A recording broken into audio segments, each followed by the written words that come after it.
السلام علیکم ورحمۃ اللہ وبرکاتہ۔ اصلاح معاشرہ چینل میں سب ساتھیوں کو خوش آمدید۔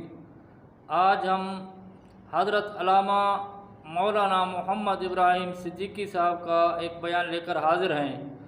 عنوان ہے دل کے امراض، 2 جون 2023۔ آؤ سب ساتھی سماعت فرماتے ہیں مولانا محمد ابراہیم صدیقی صاحب کا بیان۔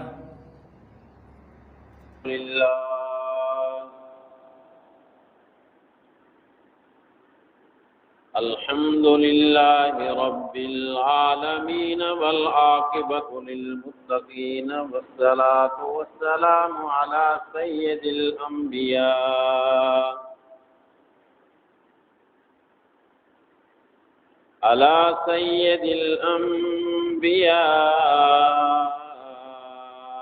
والمرسلين. أما بعد فأعوذ بالله من الشيطان الرجيم. بسم الله الرحمن الرحيم.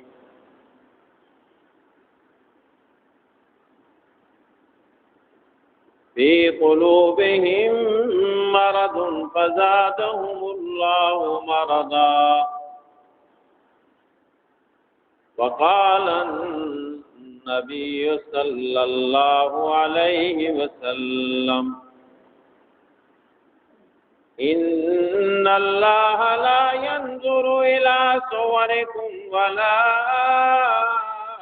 إلى أموالكم ولكن ينظر إلى قلوبكم. وقال الله تبارك وتعالى في شان حبيبه: إن الله وملائكته يصلون على النبي يا أيها الذين آمنوا صلوا عليه وسلموا تسليما. اللهم صل على محمد وعلى آل محمد كما صليت على إبراهيم وعلى آل إبراهيم إنك حميد مجيد. اللهم بارك على محمد وعلى آل محمد كما باركت على إبراهيم وعلى آل إبراهيم إنك حميد مجيد.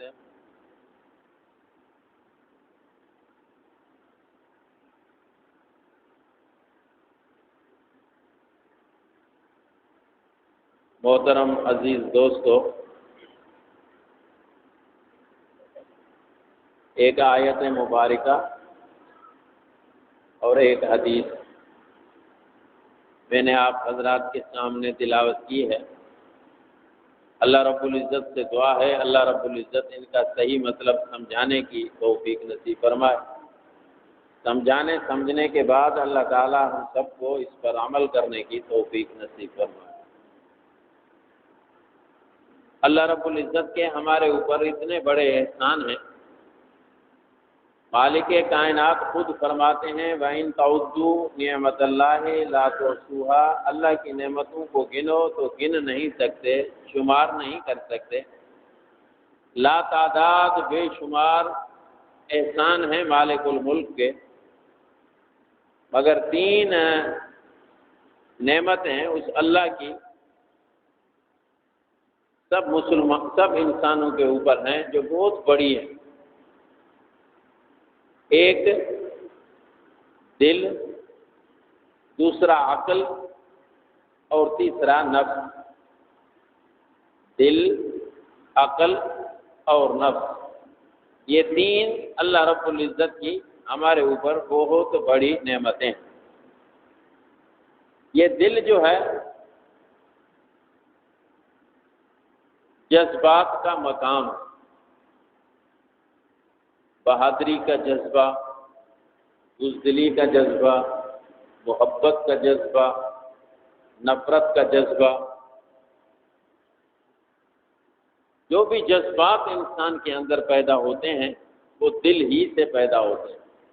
دل جذبات کا مرکز اور مقام. کہتے ہیں نا فلاں بندہ بڑا شیر دل ہے. شیر دل، شیر دل اس کو کہتے ہیں جو بہادر ہو. تو اس کا مقصد بہادری کا تعلق بھی دل کے ساتھ. تو دل جذبات کا مقام. اور دوسرا ہے عقل. یہ عقل جو ہے وہ خیالات کا مقام ہے. اس کے اندر خیال، تصور وغیرہ پیدا ہوتے ہیں. سارے خیالات کا تعلق دماغ سے ہے. کیا کرنا چاہیے اس کے بارے میں سوچنا، خیال لانا. کہاں جانا ہے سوچنا، خیال کرنا. نفع ہم کیسے حاصل کریں، نقصان سے کیسے بچیں. اس قسم کی سوچیں، اس قسم کے خیالات، ان کا تعلق عقل سے. عقل خیالات کا مقام. اور تیسرا ہے نفس. یہ نفس خواہشات کا مقام ہے. خواہشات جو بھی ابھرتی ہیں وہ نفس کی وجہ سے ابھرتی ہیں. خواہشات پھر اچھی بھی ہوتی ہیں، خواہشات بری بھی ہوتی ہیں. خواہشات اچھی، مثال ایک بندے کی یہ خواہش ہو کہ میں حافظ قرآن بن جاؤں، یہ ایک خواہش ہے اور اچھی خواہش ہے. میں دین کا داعی بن جاؤں، ایک خواہش ہے، اچھی خواہش ہے. میں تہجد گزار بن جاؤں، خواہش ہے، اچھی خواہش ہے. میں لوگوں کی خدمت کرنے والا بن جاؤں، یہ بھی ایک خواہش ہے، اچھی خواہش ہے. اور خواہش کبھی بری بھی ہوتی ہے. لوگ مجھے اچھا سمجھیں، یہ بری خواہش ہے. میری بات آخری ہو، جیسے میں کہوں ویسے ہو، یہ خواہش ہے مگر بری ہے. لوگ مجھے واہ واہ کریں، یہ بھی خواہش ہے مگر بری ہے. تو خواہشات بھی دو قسموں کے ہیں، اچھی اور بری. مگر خواہشات کا اصل مرکز نفس ہے. تو دل جذبات کا مقام ہے، عقل خیالات کا مقام ہے، نفس خواہشات کا مقام ہے. اور خیال جو ہوتے ہیں وہ جذبات کے تابع ہوتے ہیں. جیسے جذبات ہوں گے ویسے خیالات ہوں گے. جذبات اگر خوشی کے ہیں تو خیالات بھی خوشی کے آئیں گے. جذبات اگر پریشانی کے ہیں تو خیالات بھی پریشانیوں والے آئیں. تو خیالات ہمیشہ جذبات کے تابع ہوتے ہیں.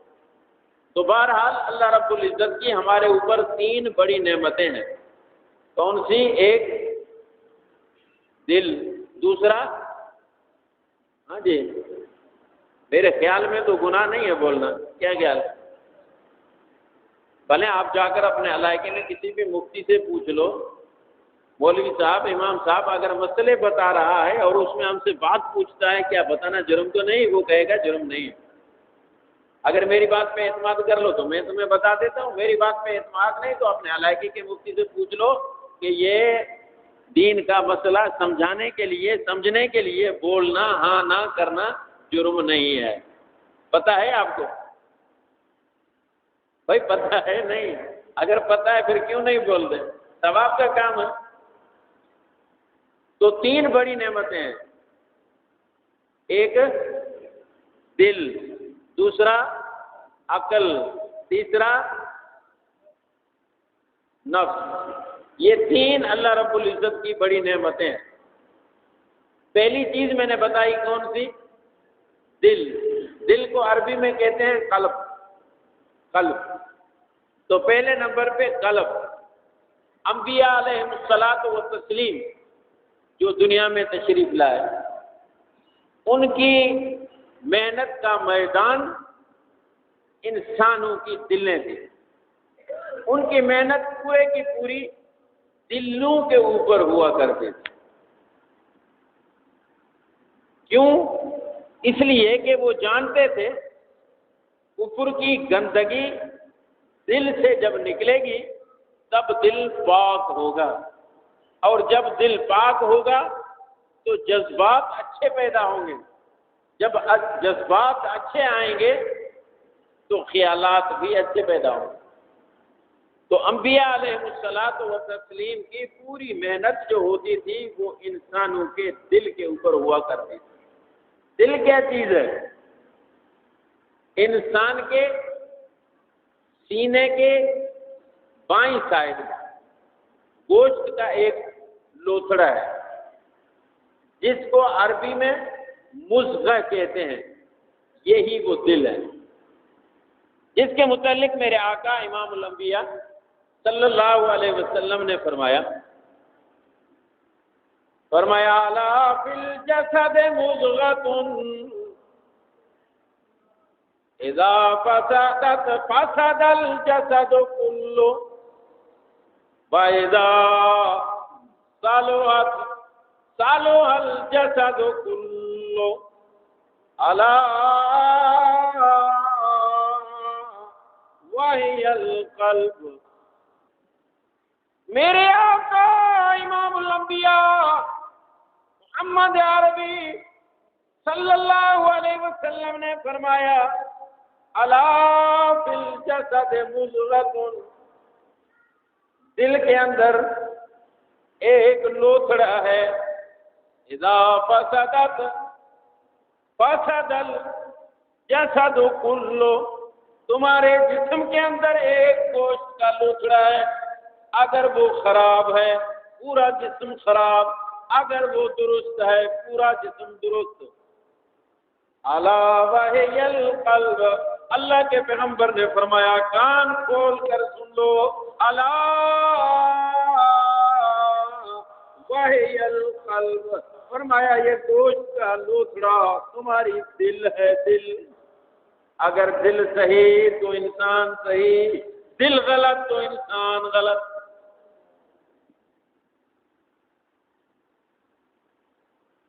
یہ قلب دل، اس کی پھر 3 قسمیں ہیں، ایک ہے قلب میت، دوسرا ہے قلب سقیم، تیسرا ہے قلب سلیم۔ 3 دل کے قسم ہیں، ایک ہے مردہ دل، دوسری ہے بیمار دل، تیسری ہے تندرست دل۔ دل کے 3 قسم ہیں، قلب میت، دوسری قلب سقیم، تیسری قلب سلیم۔ 3 قسم دل کے ہیں، ان میں جو قلب میت ہے، مردہ جو دل ہے وہ کافروں کی دل ہے، کافروں کی دل مردہ دل ہے، اس دل کے اندر ادراک نہیں ہوتا، فہم نہیں ہوتا، اس دل کے اندر بصارت نہیں ہوتی۔ اسی وجہ سے اللہ نے قرآن میں فرمایا انہا لا تعمل الابصار ولکن تعمل قلوب التي في الصدور۔ اللہ فرماتے ہیں یہ آنکھوں کے اندھے تو نہیں، کافر آنکھوں کے اندھے تو نہیں، ولیکن تعمل قلوب في الصدور، ان کی دل اندھی ہے جو چھاتی کے اندر پڑی ہے۔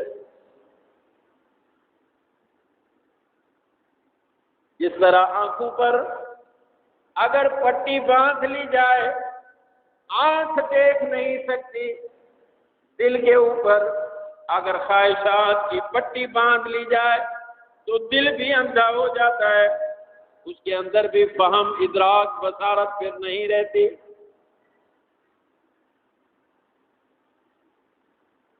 مردہ دل کا کھینچاؤ اللہ رب العزت کی طرف کبھی نہیں ہوتا، اسے آخرت یاد نہیں ہوتی، موت یاد نہیں ہوتی، مرنے کے بعد کیا کچھ پیش آنا ہے اس کی طرف اس کی توجہ نہیں جاتی۔ پوری محنت کا محور یہ دنیا ہوتی ہے، وہ دنیا کی لگن کے اندر لگا ہوا ہوتا ہے، جو کچھ بھی ہے وہ بس یہی دنیا ہے۔ ذالک مبلغہم، اللہ کا قرآن کہتا ہے یہی ان کا میدان ہے، بس یہیں پہ ہی گھومتے رہتے ہیں، بڑے بڑے ہنر جانتے ہیں، بڑے بڑا علم حاصل کر لیتے ہیں، بڑی مہارت انہیں ہوتی ہے، مگر ذالک مبلغہم، پوری بھاگ دوڑ، پوری محنت، پوری جدوجہد ان کی صرف اور صرف اسی دنیا کے اوپر ہوتی ہے، آخرت انہیں یاد نہیں ہوتی، بس وہ دنیا کو ہی سب کچھ سمجھتے ہیں کہ اگر میری خواہش پوری ہو گئی تو وہ بندہ خوش، خواہش پوری نہ ہوئی بندہ غمگین، خواہش پوری ہو گئی تو سمجھتا ہے میں کامیاب ہو گیا، خواہش پوری نہ ہوئی تو سمجھتا ہے میں ناکام ہو گیا۔ علم تو بڑا ہے مگر یہ کوڑا جاہل جس کو آخرت کی فکر نہ ہو اس کو عالم نہیں کہا جا سکتا۔ آپ دیکھیں کوئی آدمی لکھا پڑھا غصے میں آ کر اپنے باپ کو اگر گالی دے دے، لوگ کیا کہتے ہیں، یہ تو جاہل ہے کہ نہیں؟ بھائی بولو تو صحیح، باپ کو اگر غصے میں آ کر لکھا پڑھا انسان بھی گالی دے دے، لوگ کہتے ہیں یہ جاہل ہے، حالانکہ بڑی ڈگریاں اس کے پاس پڑی ہیں، بڑی تعلیم اس کے پاس ہے، مگر پھر بھی دنیا اسے جاہل کہتی ہے۔ اسی طریقے سے ساری ڈگریاں ہونے کے باوجود اگر آخرت کی فکر نہیں، آخرت کی طرف میلان نہیں، آخرت کی سوچ نہیں، تو یوں سمجھ لو یہ بندہ بھی جاہل ہے۔ تو دل کی کتنی قسمیں ہیں؟ بولو، 3 قسمیں۔ پہلی قسم قلب میت، مردہ دل، یہ کافروں کی دل ہے۔ اور پھر قلب میت کی نشانیاں کیا ہیں؟ کیسے پتہ لگے کہ یہ دل مردہ ہے یا زندہ؟ اس کی علامت کیا ہے؟ اس کی پہچان کیا ہے؟ پہلی علامت اس کی یہ ہے، گناہ کرنے کے اندر اسے شرم اور جھجک محسوس نہیں ہوگی۔ گناہ کرنے پر آئے گا تو سارے گناہ کرتا جائے گا، جھوٹ بھی بولتا جائے گا، غیبت بھی کرتا جائے گا، دغا بازی دھوکہ بھی کرتا جائے گا، حرام بھی کھاتا جائے گا، سارے کام گناہ کے بلا جھجک کرتا چلا جائے گا۔ یوں سمجھو یہ وہ بندہ ہے جس کا دل مر چکا ہے۔ دوسری علامت، نیکی کو بوجھ محسوس کرے گا، نیکی کو اچھا نہیں سمجھے گا، اس کو اگر کسی اللہ والے کی صحبت میں لے جائیں چلنے کے لیے تیار نہیں، باقی جہاں چاہیں وہاں لے جائیں چلنے کے لیے تیار، اللہ والوں کی مجلس میں وہ بندہ آنے کے لیے تیار نہیں ہوگا۔ کون سا؟ جس کا دل مر چکا۔ میرے آقا امام الانبیاء محمد عربی صلی اللہ علیہ وسلم نے فرمایا، علیکم بمجالس العلماء۔ امام الانبیاء صلی اللہ علیہ وسلم نے فرمایا، علیکم بمجالس العلماء وسماع کلام الحکماء فإن اللہ تعالی یحیی القلب المیت کما یحیی الارض المیت من ماء المطر۔ اللہ کے پیغمبر نے فرمایا، علیکم بمجالس العلماء، فرمایا علماء کی مجلس کو لازم پکڑو، ہمیشہ علماء کی مجلس کے اندر بیٹھا کرو۔ وسماع کلام الحکماء، فرمایا اللہ والوں کی صحبت میں بیٹھ کر اللہ والوں کی باتیں سنا کرو۔ فإن اللہ تعالی یحیی القلب المیت کما یحیی الارض المیت من ماء المطر، فرمایا جیسے مردہ زمین کو بارش کے ذریعے سے اللہ زندہ کر دیتے ہیں، اسی طرح صالحین کی صحبت سے اللہ رب العزت مردہ دل کو زندہ کر دیتے ہیں۔ کتنی علامتیں بتائی؟ کتنی؟ کون سی؟ ایک علامت یہ ہے کہ گناہ کرنے میں اسے شرم اور جھجک محسوس نہیں ہوگی. یہ کس کی علامت ہے؟ مردہ دل کی، کہ گناہ کرنے میں اسے کوئی جھجک محسوس نہیں ہوگی، گناہوں پہ گناہ کرتا ہی چلا جائے گا. اور دوسری علامت کہ نیکی بوجھ محسوس ہوگی، نیکی کرنے کے لیے مقتدن آمادہ نہیں ہوگی. اور تیسری علامت یہ ہے کہ جب اسے نصیحت کی جائے گی تو وہ اسے برا سمجھے گا، نصیحت اسے بری لگے گی.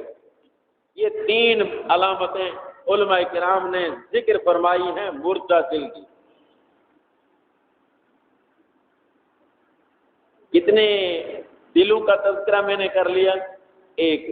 دل کے 3 قسم ہیں، ایک قلب میت مردہ دل، اور دوسرا قلب سقیم. قلب سقیم کی معنی وہ دل جو بیمار ہے، مردہ نہیں ہے تو زندہ، مگر بیمار ہے، اس کے اندر بیماریاں لگی ہوئی ہیں. ہے زندہ مگر بیمار. یہ کون سا دل ہے؟ یہ دل ہے مومن گناہگار کا. مومن گناہگار، یہ جو دل ہے وہ مومن گناہگار کا دل ہے، جس کو اللہ رب العزت نے قرآن کریم کے اندر بھی ذکر فرمایا. فرمایا فَلَا تَخْضَعْنَ بِالْقَوْلِ فَلَا تَخْضَعْنَ بِالْقَوْلِ فَيَطْمَعَ الَّذِي فِي قَلْبِهِ مَرَضٌ. اللہ فرماتے ہیں مومنوں کو مخاطب ہو کر، فرمایا مومنہ عورتوں، جب تم کسی غیر مرد سے بات کرنے لگو، فَلَا تَخْضَعْنَ بِالْقَوْلِ، فرمایا نرمی والے انداز میں بات نہ کرو، نرمی والے انداز میں بات نہ کرو، کڑک اور ترش لہجے کے اندر بات کرو. نرمی والے انداز میں بات کرو گے، فَيَطْمَعَ الَّذِي فِي قَلْبِهِ مَرَضٌ، فرمایا نرمی سے بات کرنے کا نتیجہ یہ ہوگا جس کی دل کے اندر بیماری ہے، اس کی دل کے اندر برائی کی خواہشات پیدا ہوں.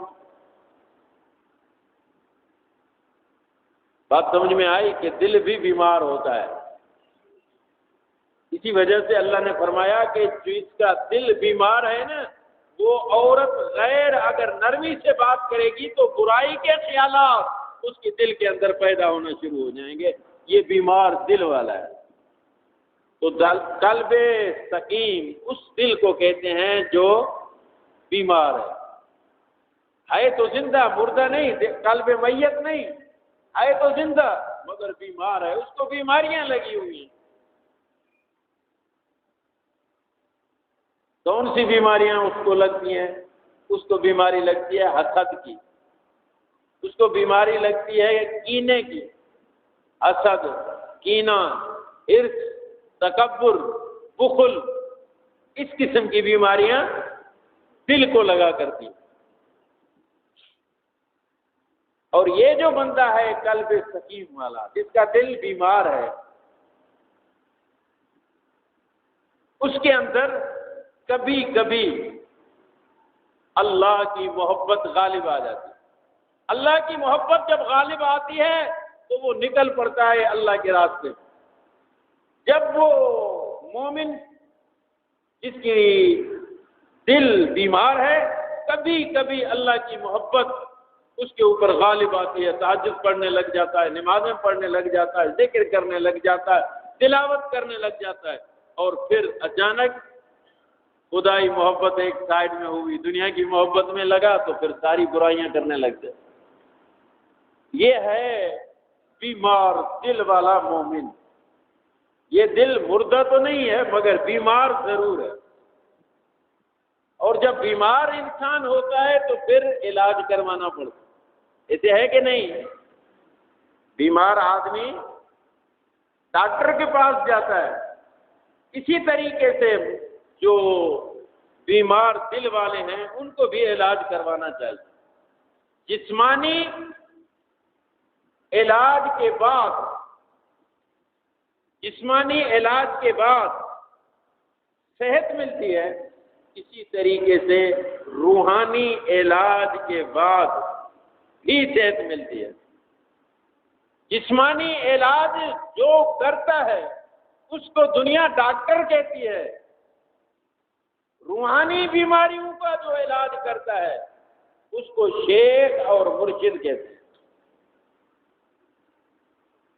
جسمانی بیماری کے علاج کے لیے جس جگہ پر داخلہ لیا جاتا ہے اس کو ہسپتال کہتے ہیں، روحانی بیماریوں کے علاج کے لیے جس جگہ میں داخلہ لیا جاتا ہے اس کو خانقاہ کہتے ہیں۔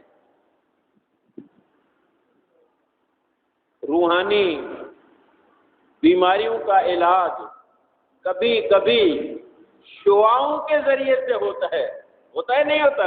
بولو، کبھی کبھی شعاؤں کے ذریعے سے ہوتا ہے۔ اسی طریقے سے روحانی بیماریوں کا علاج کبھی نظر سے ہوتا ہے، اللہ والوں کی نظر سے۔ اسی لیے تو اقبال نے کہا ہے، نگاہ مرد مومن سے بدل جاتی ہے تقدیر۔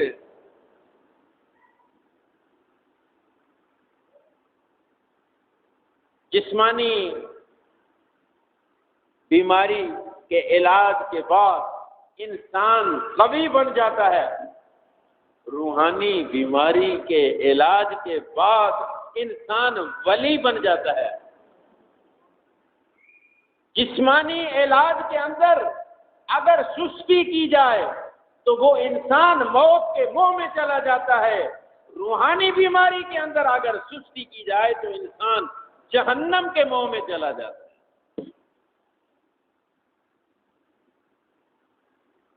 تو بہرحال بیمار جس کا دل ہے اس کو چاہیے اپنے دل کا علاج کروا۔ بیمار جو دل ہوتا ہے اس کے اندر حسد ہوتا ہے، اس کے اندر کینہ ہوتا ہے، حرص ہوتا ہے، تکبر ہوتا ہے، بخل ہوتا ہے۔ یہ بیماریاں جب لگ جائیں، حرص آ جائے، حسد آ جائے، تکبر اپنے اندر آ جائے، انانیت آ جائے، ریاکاری آ جائے تو سمجھ لو کہ ہمارا اندر بیمار ہے، اس کے علاج کی اشد ضرورت ہے۔ جسمانی علاج میں سستی کا نتیجہ انسان موت کے منہ میں جاتا ہے، روحانی بیماریوں کے علاج میں سستی کا نتیجہ انسان جہنم میں چلا جاتا ہے۔ تو دل کی کتنی قسمیں میں نے آپ کو بتائی؟ 3۔ ایک دل مردہ، دوسرا دل بیمار، تیسرا دل صحت مند، قلب سلیم، قلب میت، قلب سقیم اور قلب سلیم۔ قلب میت مردہ دل کو کہتے ہیں جو کافروں کی دل ہے۔ قلب سقیم مومن آدمی کی دل، ہوتا تو مومن ہے، ایمان تو اس کے اندر ہوتا ہے، مسلمان تو ہوتا ہے، مگر کبھی شیطان کی محبت اس پہ غالب آتی ہے، کبھی رحمان کی محبت غالب آتی ہے۔ الرحمان کی محبت غالب آئے تو عبادتیں کرنے لگتا ہے، شیطان کی محبت غالب آئے تو گناہ کرنے لگتا ہے۔ یہ ہے قلب سقیم، بیمار دل۔ اور تیسرا ہے قلب سلیم۔ قلب سلیم سلامتی والا دل، قلب سلیم نور سے بھرا دل، قلب سلیم ایمان والا دل۔ یہ وہ دل ہے جس میں ماں سوا کی محبت نہیں ہوتی، صرف اور صرف اللہ کی محبت ہوتی ہے، وہ ہوتا ہے قلب سلیم۔ اسی قلب سلیم کا ذکر بھی اللہ نے قرآن میں فرمایا یوم لا ينفع مال ولا بنون، یوم لا ينفع مال ولا بنون الا من اتى الله بقلب سلیم۔ اللہ فرماتے ہیں قیامت کے دن مال اولاد تمہارے کام نہیں آئے گا، الا من اتى الله بقلب سلیم، قلب سلیم لے کر میرے پاس آئے گا وہی بندہ کامیاب ہوگا۔ قلب سلیم، صحت مند دل، قلب سلیم کی علامتیں کیا ہیں؟ صحت مند دل کی علامت کیا ہے؟ پہچان کیا ہے؟ اس کی 4 علامتیں مشہور ہیں، ویسے تو بہت ساری ہیں، 4 علامتیں مشہور ہیں۔ کتنی؟ 4 علامتیں۔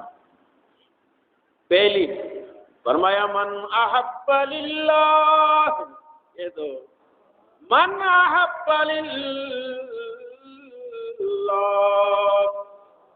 جو محبت کرے تو صرف اللہ کی خاطر کرے، کسی اور وجہ سے محبت نہ کرے، حسن کی وجہ سے محبت نہ کرے، دنیا کی لالچ کی وجہ سے محبت نہ کرے۔ من احب للہ، محبت کرے تو صرف اور صرف اللہ کی خاطر محبت کرے۔ صحابہ کرام رضوان اللہ تعالی علیہم اجمعین مکے سے ہجرت کر کے جب مدینہ منورہ پہنچے، اللہ کے پیغمبر نے مہاجرین اور انصار کے درمیان مواخات قائم فرمائی، بھائی چارہ قائم فرمایا۔ مہاجر صحابی کو انصاری صحابی کا بھائی بنا دیا، فلاں فلاں کا بھائی، فلاں فلاں کا بھائی، فلاں فلاں کا بھائی۔ جس انصاری صحابی کے گھر کے اندر 2 کمرے تھے، ایک کمرہ اپنے لیے رکھا، دوسرا کمرہ اپنے بھائی کو دے دیا۔ جس صحابی کے پاس 2 اونٹنیاں تھی، ایک اپنے پاس رکھی، ایک اپنے مہاجر بھائی کو دے دی۔ یہاں تک لکھا ہے اگر کسی انصاری صحابی کی 2 بیویاں تھیں، ایک کو طلاق دے کر اپنے مہاجر بھائی کے حوالے کر دی کہ تو اس کے ساتھ نکاح کر لے۔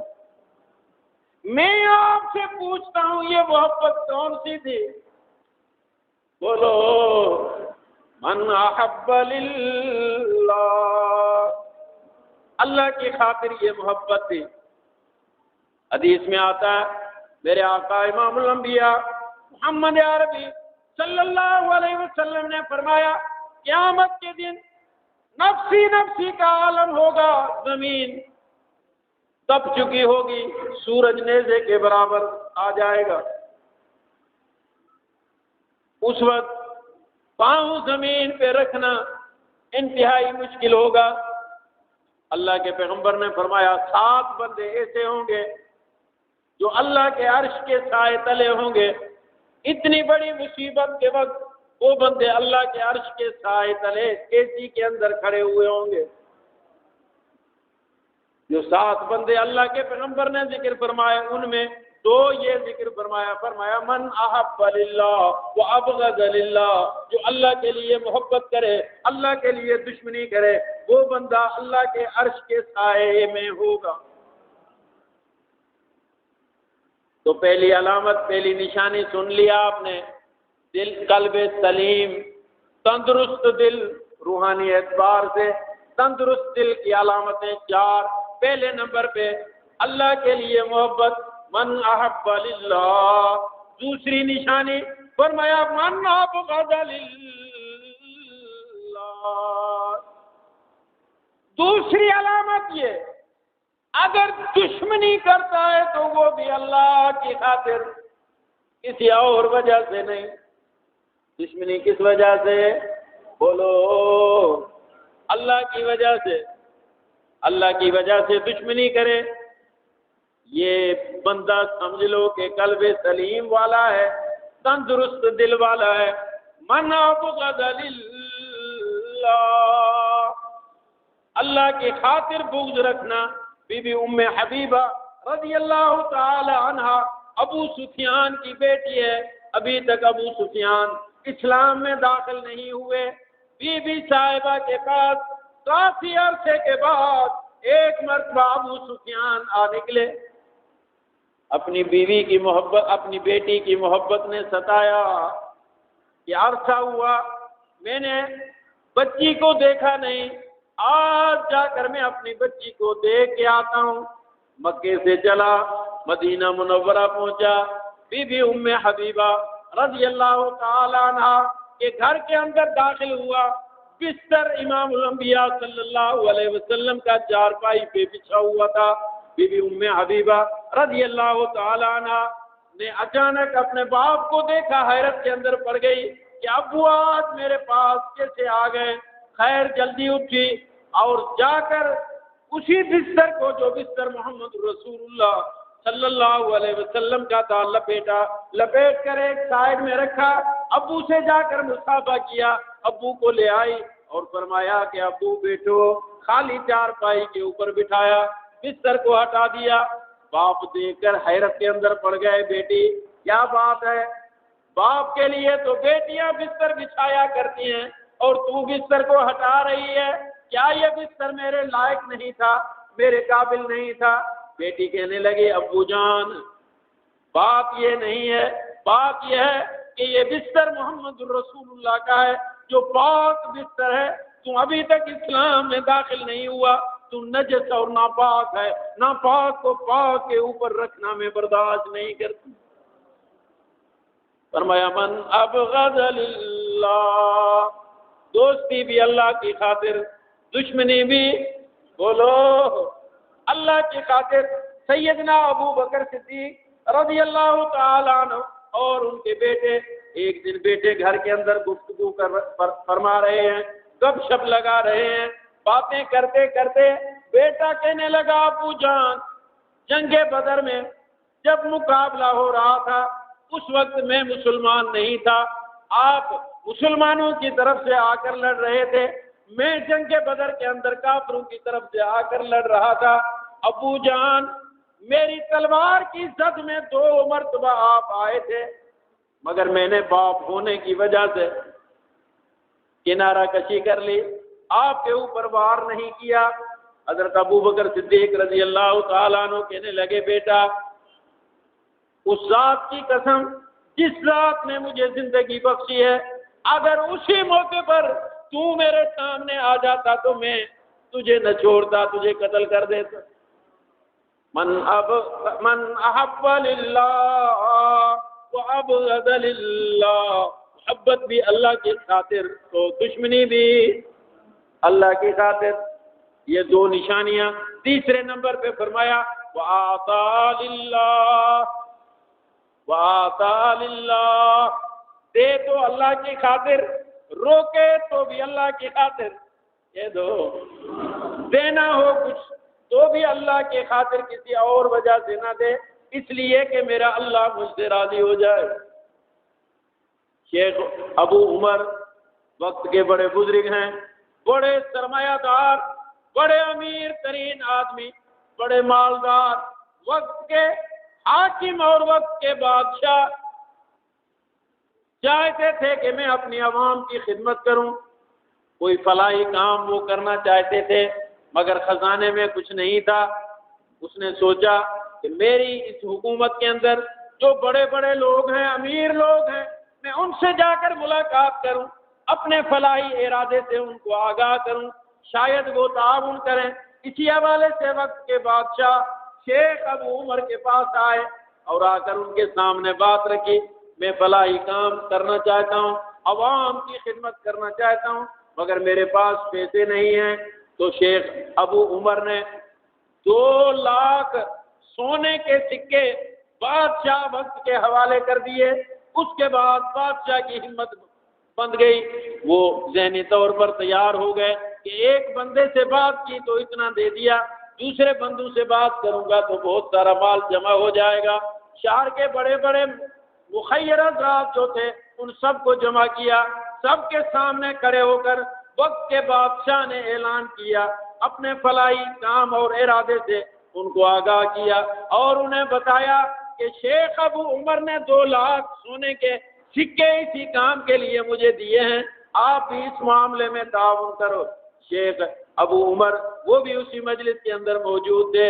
اس نے جب یہ سنا اٹھ کھڑے ہوئے, کہنے لگے بادشاہ سلامت, میں نے جو آپ کو سکے دیے تھے, میں نے جو آپ کو رقم دی تھی, وہ اپنی امی کے مشورے کے بغیر دی تھی, اس لیے میں چاہتا ہوں کہ میری رقم مجھے واپس کر دی جائے.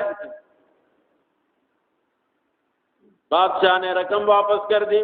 سارے لوگوں کے اندر برا تاثر پیدا ہوا, کہنے لگے یہ کیسا بندہ ہے, دینے کے بعد پھر واپس لے رہا ہے.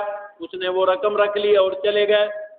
دن گزر گیا, جب رات ہوئی تنہائی میں وہی رقم لے کر حاکم وقت کے پاس تنہائی میں پہنچے, آ کر کہنے لگے بادشاہ سلامت, میں نے اللہ کی خاطر دیا تھا، آپ نے لوگوں کے سامنے نام لے کر میری واہ واہ کروانا چاہی، آپ نے مجھے آخرت کے حساب سے مروانا چاہا، مگر اللہ نے میرے ذہن کے اندر یہ تجویز پیدا کر دی جس کی وجہ سے میری فی الحال تو جان بچ گئی۔ اللہ کے واسطے یہ رقم رکھو، کبھی کسی کے سامنے میرا تذکرہ نہ کرنا۔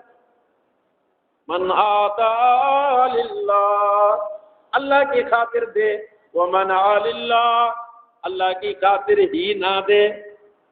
اس موضوع پر بھی بات کرتا ٹائم کافی ہو گیا۔ وما علینا الا البلاغ۔ سنت